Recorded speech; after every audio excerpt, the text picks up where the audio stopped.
Jared Polin, FroKnowsPhoto.com, and this is your sleeveless From Seattle? photo news fix. Don't be photographed in anything sleeveless. This fix is brought to you by the Super Huger Mega Camera Giveaway for 2021. That's right, it's back. And I'm giving one of you the chance to spend $4,999 of my very own money on cameras and lenses at Allen's Camera. Now, it's completely free to get entered and no purchase is needed to win. You can score extra entries if you already own or purchase FroPack 1, 2, or 3. For full contest rules and to get entered, let's go to bit.ly/megafro2021. First up, we have some good news from Nikon. The Z-Space FC is on schedule to be released on July 23rd to people who pre-ordered it. Really? Or shall I say, some people who pre-ordered it. That sucks. Because according to Nikon, once again, we have received a large number of reservations for the Z-Space FC that exceed our expectations. For customers who are currently making reservations, it may take some time before the product is delivered. Apologize. At least some people will get their retro mirrorless fix soon. Still, man, that just really sucks. On top of that, we have some not so good news from Nikon. The Z-Space FC 28mm f2.8 Special Edition kit has been postponed. Nikon Japan said the Z-Space FC 28 f2.8 Special Edition kit, which is scheduled to be released in late July 2021, has received a large number of reservations beyond expectations, and due to the delay in parts supply, the supply amount is sufficient for release is not expected to be available. Therefore, we have decided to postpone the release. We will inform you of the release date as soon as it's confirmed. And we think that sucks ass. It sucks for the people who would still want the body, but because they ordered the kit, they will have to wait. Apologize. Now, of course, this isn't Nikon's fault, as there's nothing they can do about the parts shortages. Now, let's check in with Madeline K in Nikon PR to see how she's doing. Hello? Who's this? You're not Madeline K. Who's Gina C? Oh, Madeline's on vacation at a beach somewhere? Oh, okay.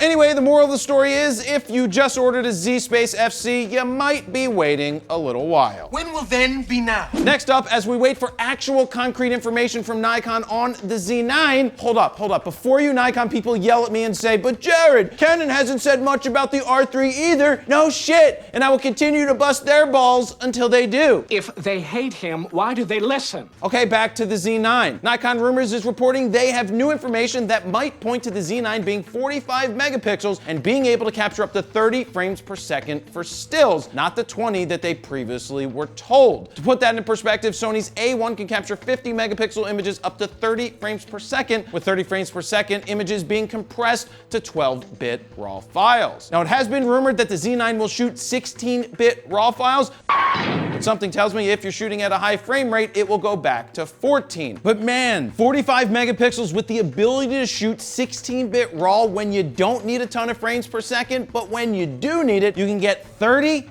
Now that would be awesome. Now there's still not a lot that we know about this camera other than it will have a stacked sensor, professional body with a grip built in, shoot 8K video, and be pretty expensive at upwards of $7 grand. Now I'm looking forward to not only hearing what the specs are when they're finally released, but getting one of these in my hands to give it a go in the real world. On the flip side, what if it's only 20 megapixels and uses a modified A9 sensor from Sony? Yeah, that would be some heartbreaking shit right there now, wouldn't it? Now how many megapixels do you think the Z9 will be? And finally, Canon Rumors is reporting that Canon might be aiming for a $799 entry-level full-frame mirrorless camera. According to Canon Rumors, a pretty solid source, which means they still could be wrong, who has a solid track record, told them that Canon is looking to release a full-frame RF camera for under $800 in 2022. Well, first, the chip shortage will need to get cleared up, but second, an $800 full-frame entry-level camera would be bonkers if they got the specs